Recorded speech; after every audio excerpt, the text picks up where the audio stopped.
MCDM's Illrigger class has come to D&D Beyond officially. There's literally never been a better time to swear fealty to the forces of evil.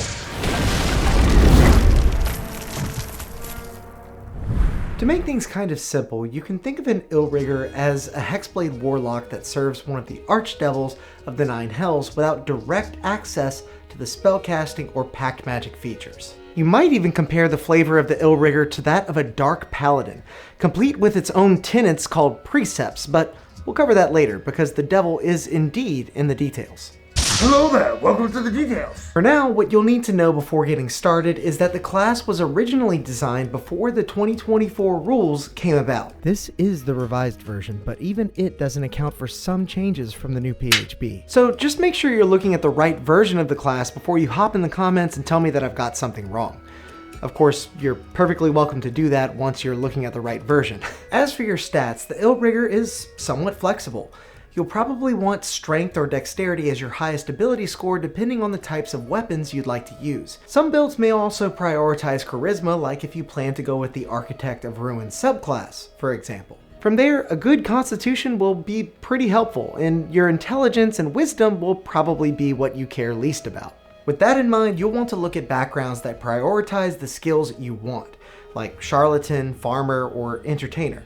There's no one-size-fits-all approach here, of course, because how you play your Illrigger will largely depend on the subclass you go with later. Feel free to work with your DM on your own custom background that allows you to choose which ability scores you boost, which proficiencies you gain, and which origin feat you get. In particular, I like the tough or lucky origin feats for the Illrigger, but a lot can also be said about picking up Magic Initiate, so consider that if you'd like some extra spellcasting options that synergize well with the base class features. Taking Fairy Fire from Druid, Shield from Wizard, or even Protection from Evil and Good from Cleric can all be nice ways to bolster your character's effectiveness well into the late game, even if you do only get to cast the spell for free once per long rest. Likewise, be mindful of these kinds of synergies when selecting your species, but for the most part, just about anything should do fine, so long as you wear eyeliner.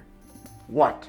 Your deal with the devil comes standard with a d10 hit die and 10 plus your constitution modifier and starting hit points, along with proficiency in light and medium armor, shields, simple and martial weapons, constitution and charisma saving throws, and any 2 skills out of Arcana, Athletics, Deception, Insight, Intimidation, Investigation, Persuasion, Religion, and Stealth. So you'll be pretty meaty, like a fighter minus the proficiency in heavy armor, but you'll get something a lot more fun in exchange. Starting right away at level 1, you'll unlock your Baleful Interdict, which is just a fancy way to say that you can borrow your patron's power without the use of actual spellcasting. Once per turn, you can place a special seal upon a creature within 30 feet when you hit them with a weapon attack or as a bonus action without an attack. These seals last for 1 minute or until you burn 1 or more of them, which you can do anytime the sealed creature takes damage from any source other than a seal itself. You can kind of think of it as a cool way to invest damage into a creature for later, like a squirrel hiding acorns in a tree, except that acorns explode and deal 1d6 fire or necrotic damage. Plus, if a creature dies with unburned seals on them, you can just use a bonus action to move those seals onto a new creature within 30 feet of the first. So you'll never lose your investment like you did with that crappy crypto coin your old friend from high school told you to buy. The damage also scales with you as you level. So here's a handy chart that shows you exactly how many seals you can use per short rest and how much damage they'll do when you burn them. With this one feature and the various weapon proficiencies you have, I'm sure you're already imagining all kinds of cool ideas. Like a pistol-wielding fancy man that shoots incendiary bullets, or a hulking Goliath that wields a fiery great axe that burns enemies as you cut them asunder. Regardless of what you're dreaming up, you'll also get a forked tongue as part of your deal, which doubles as a pretty neat party trick and a way to speak, read, and write Infernal. How does a tongue help you read and write? I actually don't know, so use your imagination. It'll even grant you the ability to speak any 2 languages and swap one of them out every time you long rest, virtually guaranteeing that you can always mask your Avernus accent from anyone suspicious of your origins. Now, where'd you say you were from? Oh, me? You know I'm just from over yonder. What a coincidence! I'm from yonder. What school did you attend? Yonder high. Go Devils.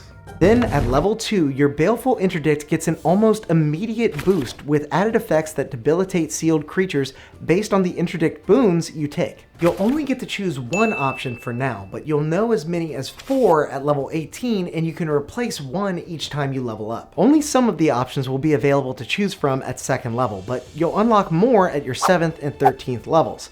Additionally, some boons require your target to make a saving throw.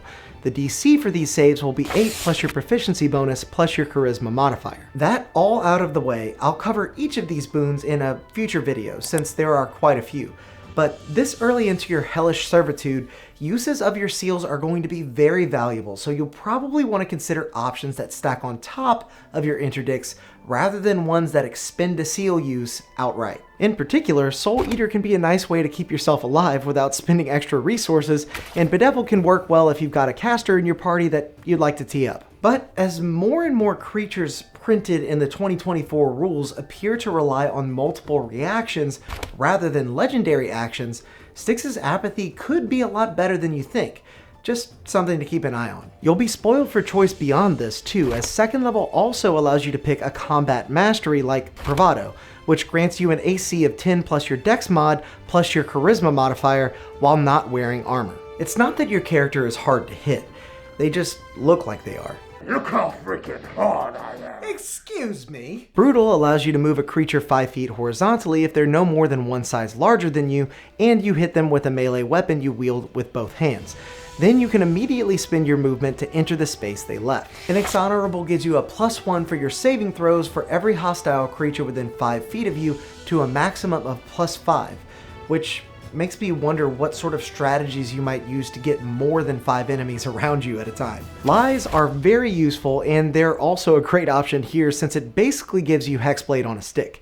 This mastery allows you to use your charisma modifier instead of strength or dexterity when you use a specific melee weapon that you choose each long rest. Lissom allows you to move 5 feet without provoking opportunity attacks when you hit a creature with a melee weapon attack. Perfect for my kind of fighting style. Unfettered extends the range of your interdicts from 30 feet to 60 feet and extends the range of your Infernal Conduit feature that we'll cover later to 30 feet instead of touch. Additionally, you can make ranged attacks within 5 feet without disadvantage because that's a silly rule anyway. Each of these options is pretty clearly geared towards certain types of builds, but the ones I'd pay closest attention to are Bravado, Lies, and Unfettered, as each represents a pretty noteworthy boost for any corresponding build that you may have in mind. And even though this class doesn't grant weapon mastery, there may be some interesting combo potential if you want to multi-class or take a feat to pick that up. But then it's on to level 3, where you can pick your poison, subclass. Each option will grant you features at 3rd, 7th, 11th, and 15th levels, and there are 5 options to choose from currently. All of them will also give you access to extra Baleful Interdict options that I'll cover in that future video with all the others. And each will give you special Invoke Hell options that can be used once per short rest and uses your Interdict save DC where necessary. Your actions have wrought the ire of my lord. Before this is over, your streets will be burned to ruin, and your blood will boil. Oh, Billy, is that you? Mom, wrong number! Let's dive in with the biggest outlier in the Architect of Ruin.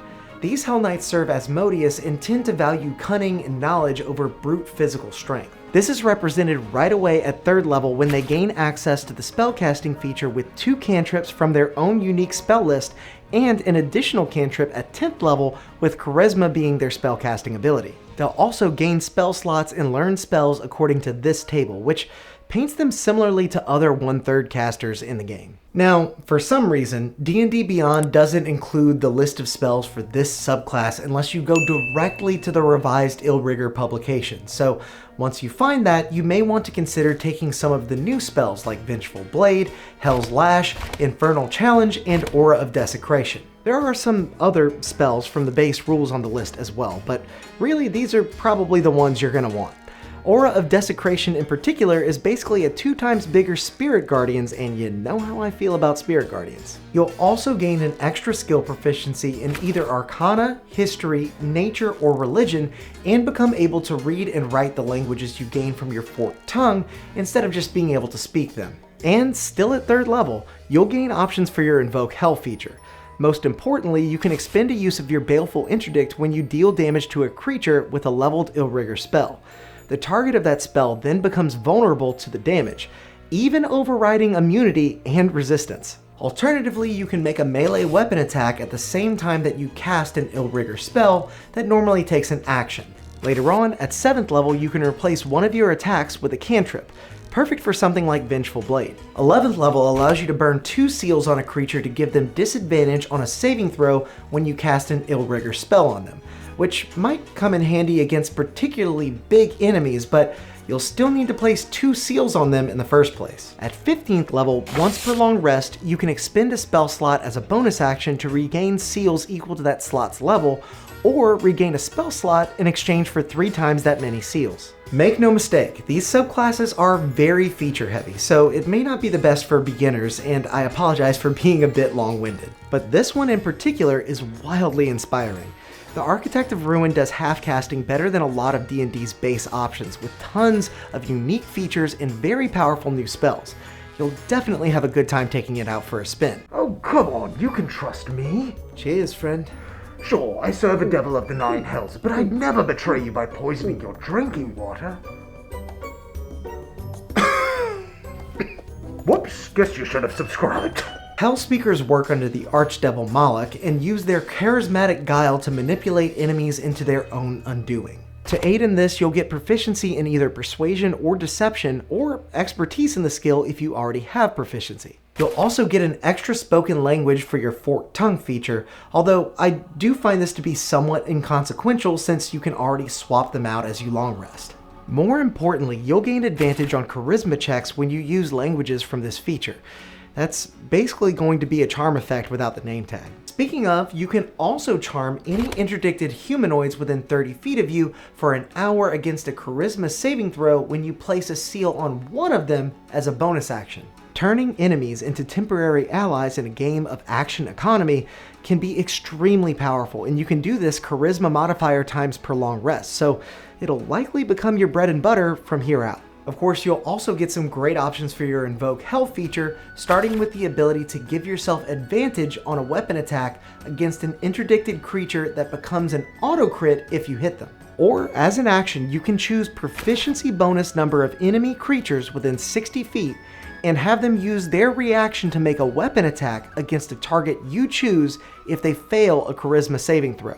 11th level makes you and each creature of your choice within 10 feet immune to the charmed condition, and you'll also get a sort of bardic inspiration that can backfire spectacularly. As a bonus action, proficiency bonus times per long rest, you can choose a willing ally within 60 feet to strike a deal with you. Once over the next 10 minutes, that ally can then gain advantage and add your proficiency bonus to an attack roll or saving throw. If they succeed the roll, they'll get temporary hit points equal to your Illrigger level, but if they fail, they'll have disadvantage on the next attack or save they make. It's likely that they'll succeed most of the time, which makes this a pretty powerful ability, and the drawback isn't that terrible. Plus, I do love the flavor. 15th level then allows you to, as an action once per long rest, banish an enemy within 30 feet for a minute against a charisma saving throw. If they fail to save, they'll get a mini vacation in hell, and you'll get a devil jurist or a horned devil as an ally in their place. Welcome to hell, motherfucker! The Hellspeaker does what's on the tin, and it does it really well. Building social abilities into combat features has been tried before in D&D, but it's never been done quite so well in my opinion. Again, the mechanics of this can get a little complex at times, but I think it does this without becoming unfun. Ah, the pain reminds us we're alive. I would actually rather not get hurt. No, I mean, everyone else's pain means I get to live. If you're hoping to make a character named Tylenol, then the Painkiller is tailor-made for you.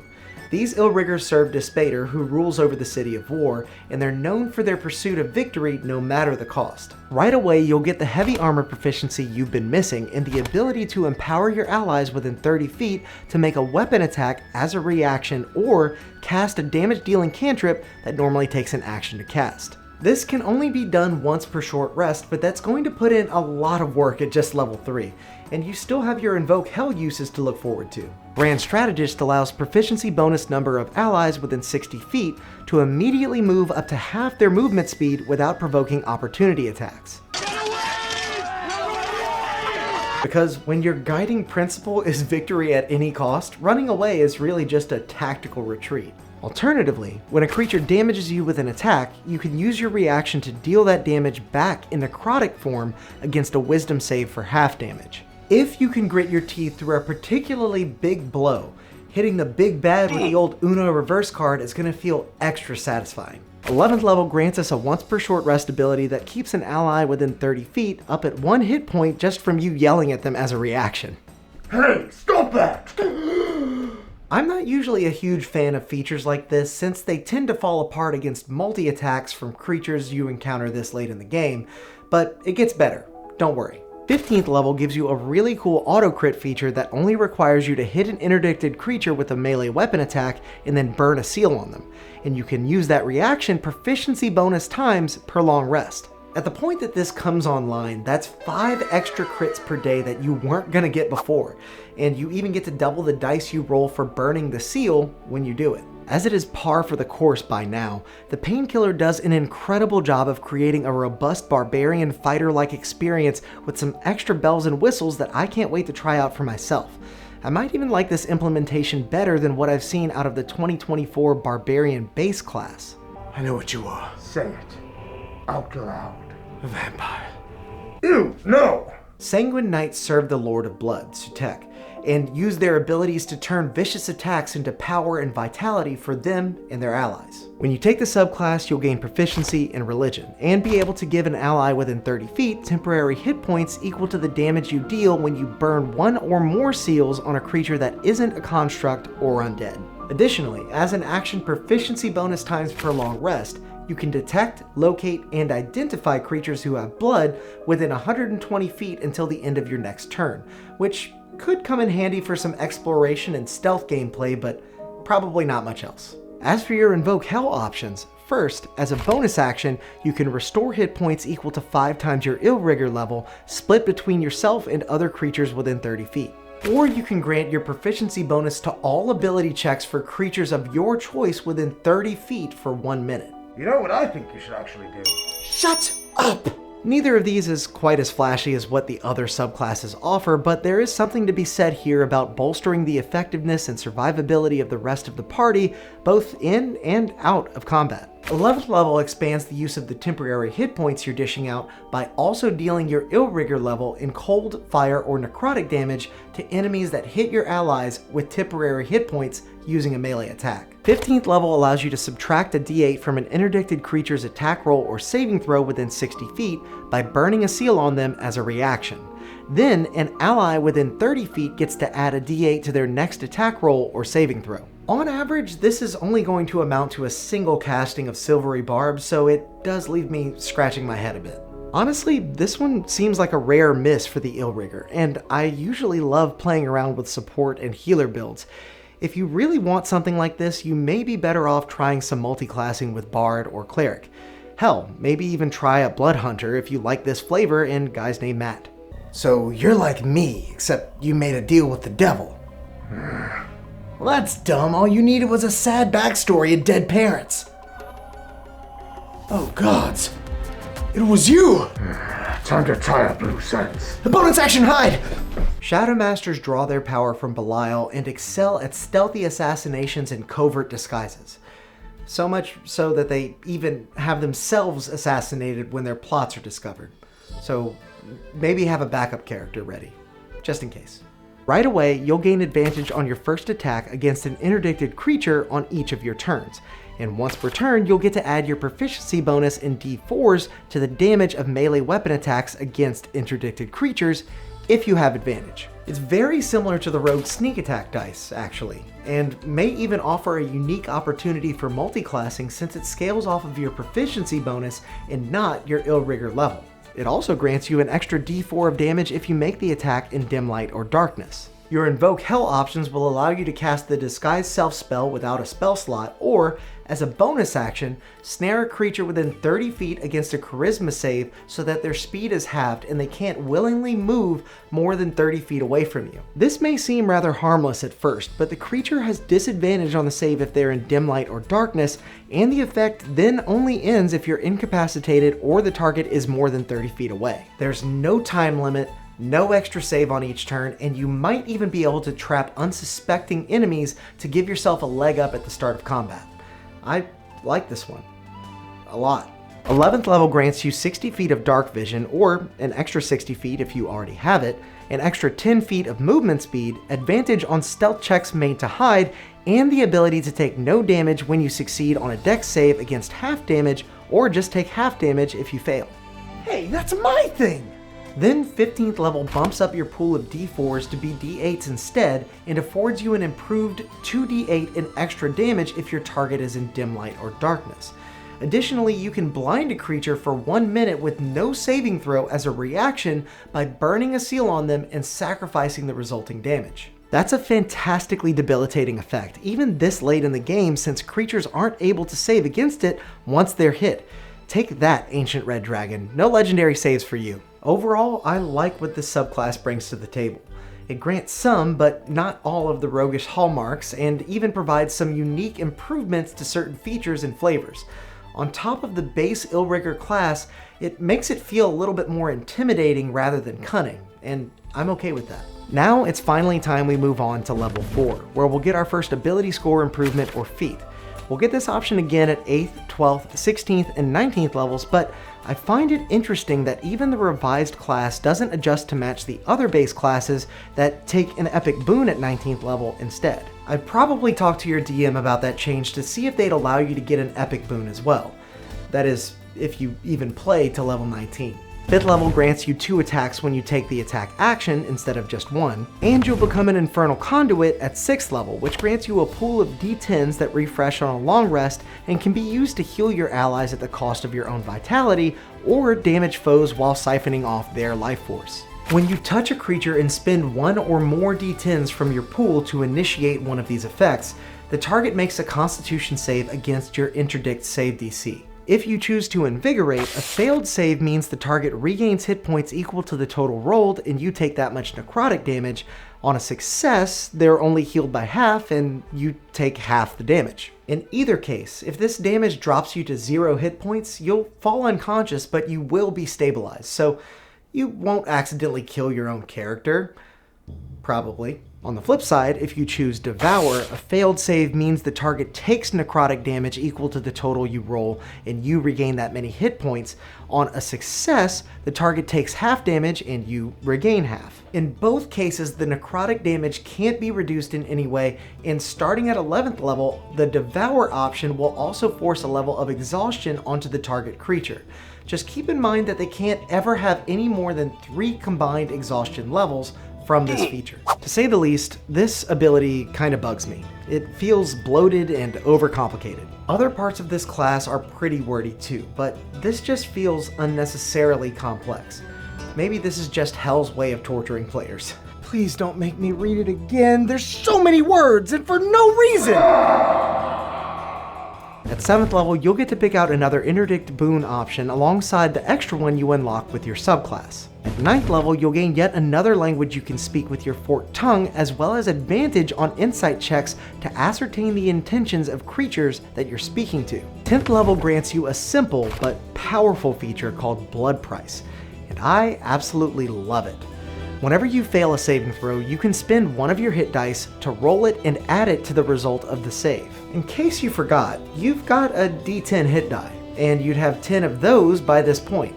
A free +6 on average is kinda wild, so make sure to give your DM a hearty thank you for letting you play an Illrigger at their table. Level 11 gives you a healthy boost to damage by way of an extra 1d8 cold, fire, necrotic, or poison damage every time you hit with a weapon attack. You can only choose one damage type per long rest, but that's still going to add up pretty quick in tandem with your base weapon damage, burned seals, and other effects. Once again, at 13th level, you'll get to pick up another Interdict boon option, and you'll have access to the entire list at this point too, excluding the ones that are reserved for certain subclasses, of course. Again, I'll cover these in more detail in a future video, but for now, you'll probably want to consider interdicts like Conflagrant Channel for a solid 60-foot teleport, Hellsight for 60 feet of True Sight for an hour by expending a seal, Last Word for a Death Burst and a Saving Grace all in one, and Soul's Doom for some extra damage for the whole family to enjoy. At 14th level, the damage you deal with your seals ignores resistances, and you can regain a single use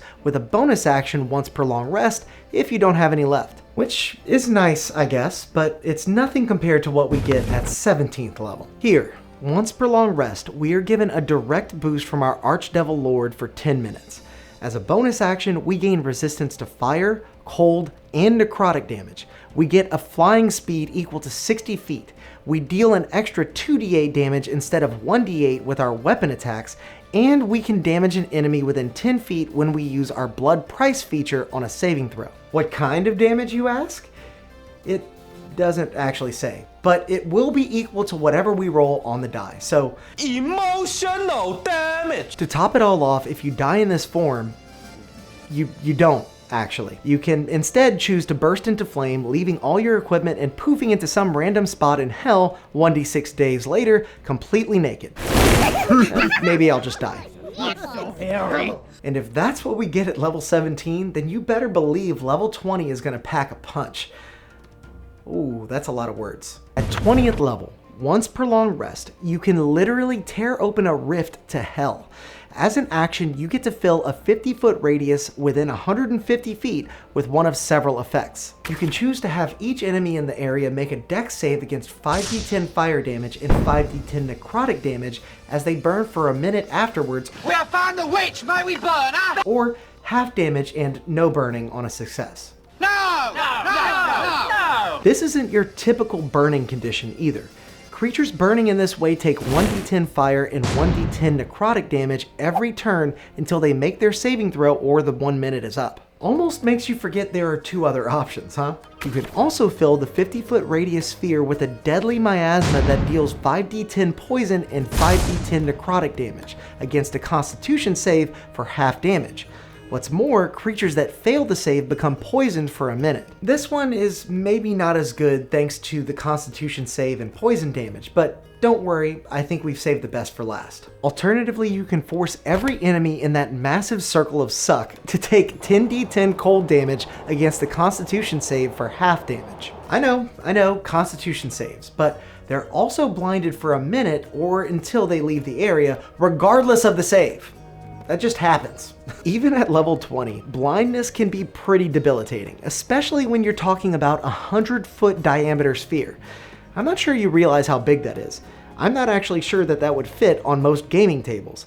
It's huge. And really, I think it's not so surprising because the Illrigger is so extremely strong the entire way through.